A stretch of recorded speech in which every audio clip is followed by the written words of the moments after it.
and subscribe, guys. It's me, Johnny Boy 69. Where is it? 69. From the class, C.O. Huey wanders down the hallway where the lights start flickering, which is all about a taxi. Strange girl gets in the back of the truck's back, but she's not there. Instead, she's standing in front of the car. Slamming on the brakes, he hits his head on the steering wheel and notices the girl in the back seat again. Crying blood, the twisted female keeps the screaming driver glued to the seat as she removes her eyeballs and presents them to him. As he screams in pain, seeing his own eyes within these removed eyeballs, the scene skips forward. The taxi driver has no eyeballs, and the taxi drives off on its own with him in place.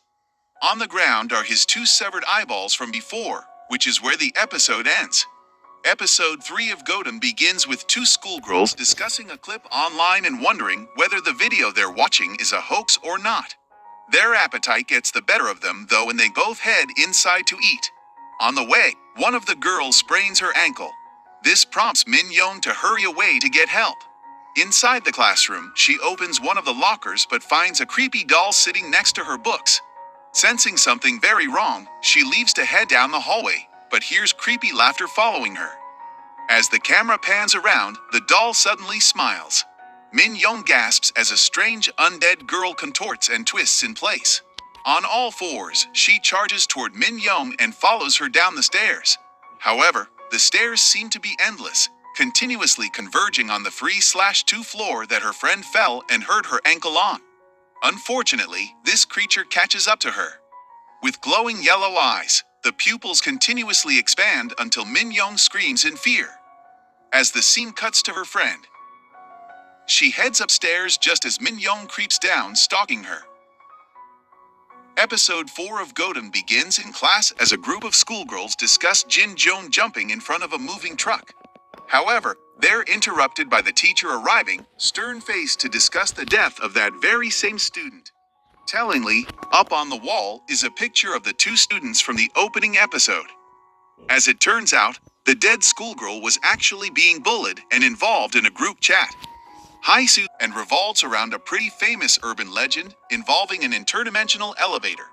With some great build-up and nice use of tension, this urban legend is brought to life in a suitably creepy fashion. It begins with a boy standing in an elevator but suddenly grabbing his ears in pain. Seeing something in front of him, he suddenly starts convulsing and collapses. In the morning, several police officers look over the details of the case. In particular, they discuss the logistics of how this elevator works, including its presumed ability to travel between dimensions at 24 a.m. That evening, the lead officer returns to the office block and checks out the elevator for himself. As the door closes, he looks over instructions from the printed-out sheet he holds. As he moves between floors, the fourth floor opens to pitch black nothingness, until that suddenly changes to a mirror image of himself in the lift. Just before pressing floor 1, a hand comes out of nowhere and sends the lift back up again. As it does, a strange girl dressed in black appears inside and asks to go back down again. When the woman turns around, her grotesque twisted face shows a blackened eye, a consistent motif from this anthology of course, and starts slamming the man's head against the wall. However, the security footage simply shows this officer hitting his own head. Only, as the door opens, it reveals the two other police officers, who remark that the clothes the deceased are wearing look eerily similar to the one on duty. As the episode closes out, two schoolgirls enter that very same elevator and start trying out the game. Episode 6 of Godam begins at a family home as a worried mother tells her husband not to remove the paper talisman from the shelf. She goes on to mention a cop, possibly the one from the previous episode, and a boy who has recently died. Because of this, they're all on edge. In the morning, this same man leaves his room but finds a clump of hair stuck in the frame of the door.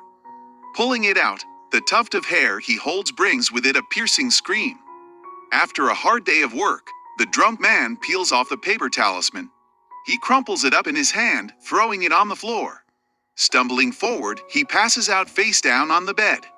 With the door left open, blood seeps out the foundations as severed limbs start creeping across the room.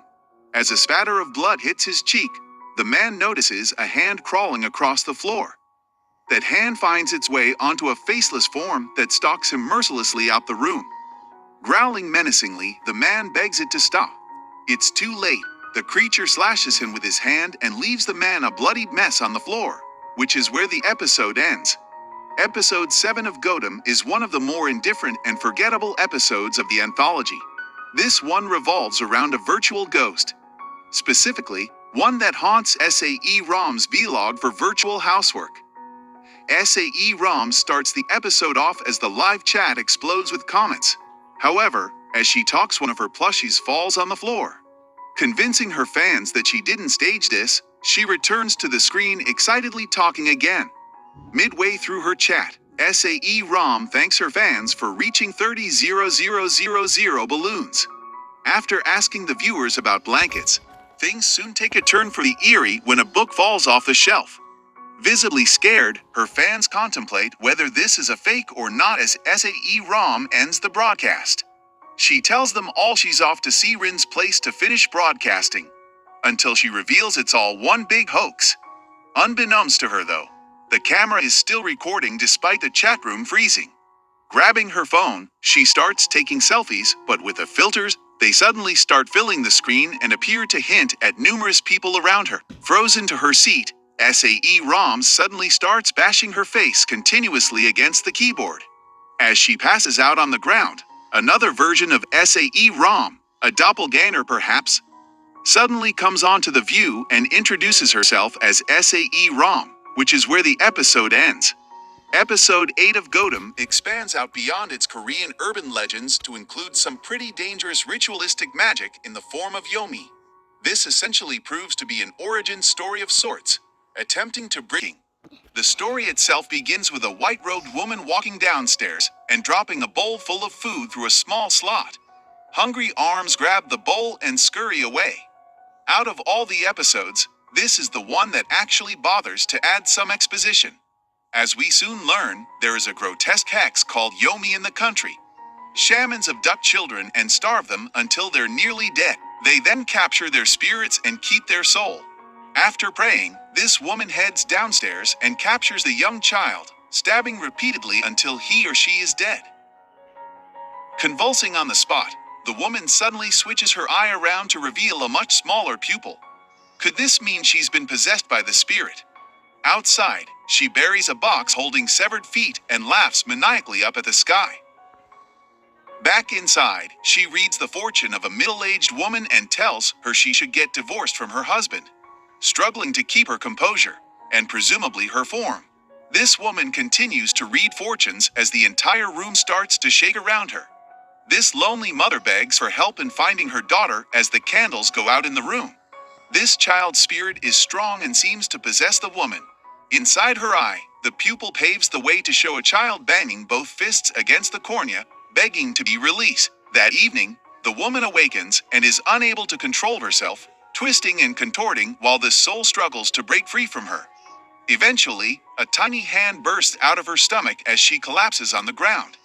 From within, this child appears to be born. Outside, a woman hangs from a tree, while the camera pans across to the spot where the severed feet were buried.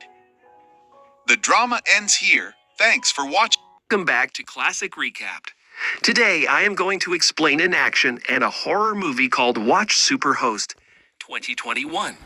Be ready for some spoilers are ahead. This movie begins with the leading characters, Teddy and Claire.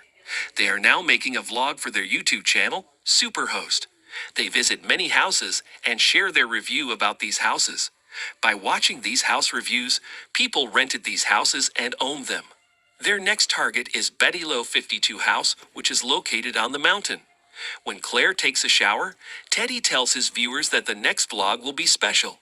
He shows the ring and says he is nervous because he will propose to Claire. In the following scene, they reach the house and also try to record the first impression. But Teddy doesn't give standard expression, and they also lose their subscribers. They also try to unlock the digital lock by entering the provided code.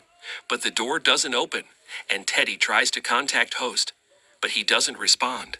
Meanwhile, shockingly, Rebecca appears when they are recording their second impression. Rebecca introduced herself as the owner of this house and uploaded the wrong name on the website. Also, Rebecca changed the code because renters are living extended than expected. She also tells them the new code, and they enter the luxury house. Teddy went to the washroom, and Claire started making a vlog. When she puts the camera on Rebecca, then she turns her face. It was weird because Claire had already mentioned they would take the host interview. Rebecca says she was unprepared for it and will cooperate with them next time. Teddy arrived and complained that the flush needed to be fixed. Rebecca says she will rectify it tomorrow and tell them to share a positive review. In the next scene, they show the entire house to their viewers and also tell its feature. This house has a storeroom where none is allowed to go and also a cat house. However, they didn't see any cats here. One thing was odd, there was a camera everywhere in the house. The scene changes when Claire tells him to skip the cat part a little and is also worried about her channel. Claire is working hard on this channel, but they lose people daily, making her upset. Teddy cheers her mood. Late at night, Teddy checks the video still uploading because of the slow internet. He also went outside and saw Rebecca outside the house, saying hi to him. Teddy is scared to death when Claire calls him from behind.